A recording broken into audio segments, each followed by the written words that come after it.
We talk about strategy being more holistic, right? And so that is not just incorporating what your innovation, new products, new market kind of things are. Is we've got to think a little broader than that.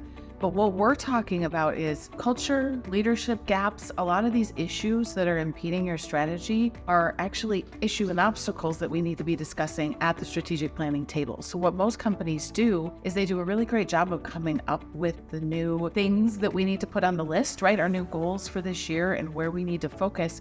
But what they fail to do is they fail to come together and talk about where are the issues and obstacles. And that's where the culture stuff usually comes up. So instead of culture needing this other strategy to the side and it needs to have all of its own goals, that is one way, but also starting the dialogue around what things are going to get in the way of our strategy. Then you start hearing the communication gaps. You start hearing employee engagement gaps. And so all of those cultural elements will typically come out when you're really honestly thinking about where the issues and obstacles are for your strategic goals for the year.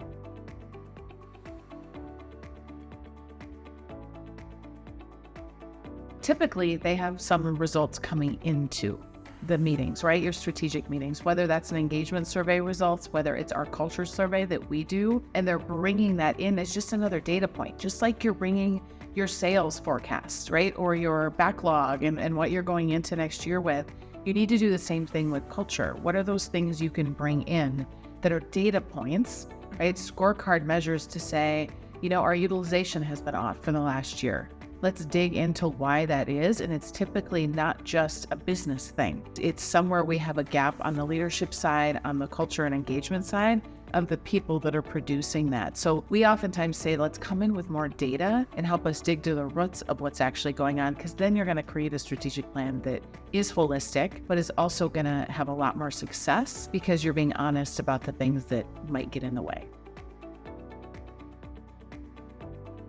I think the biggest one is not achieving your strategic plan, because we can get together and put a great strategic plan together in December or January and get halfway through the year and realize we're not actually hitting it. But typically the reason that we're not achieving our strategic plan is not external factors. It's that accountability wasn't clear when we set the plan on certain aspects of it. It's that we didn't have the right communication channels in place to make sure that the flow of information was happening and we could achieve the strategy. So all of those are cultural elements. And so instead of thinking of it as a separate thing that we need to work on, I think we need to incorporate it directly into our strategic planning to say, what cultural elements are we weak on that are going to get in the way of us achieving our strategic goals?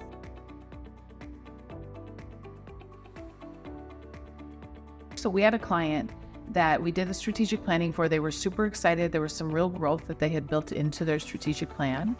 And we came together mid-year, 2 quarters in, and they were struggling with achieving kind of the pieces that they wanted to achieve. And they knew they weren't going to hit their goal for the end of the year. And we dug in, and the COO finally said, every single issue we've talked about and why we're not hitting our strategic plan is a people issue. And we had them all up on the board, and it was everything related to not being clear with people, not having clear accountabilities, not measuring people, right? And having the KPIs and metrics in the right place and measuring the right things. So it was just this realization to them that all of our problems are people problems. And if we don't start addressing those, no strategic goals that we're going to set are actually going to get to the finish line if we aren't aware of the other things that are going to get in our way.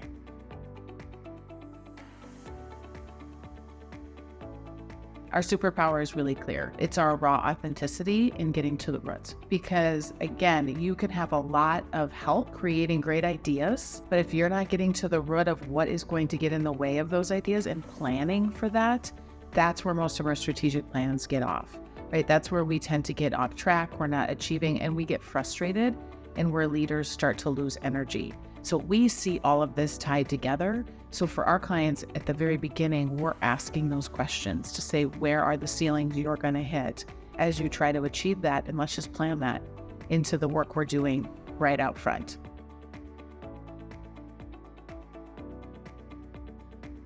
The single best next step is to create the space for the right conversations. If you feel like you can facilitate those yourselves, that's great, right? But make sure you're having the issues and obstacles discussion and pushing and challenging every single one of your strategic goals to say, where are we going to hit issues?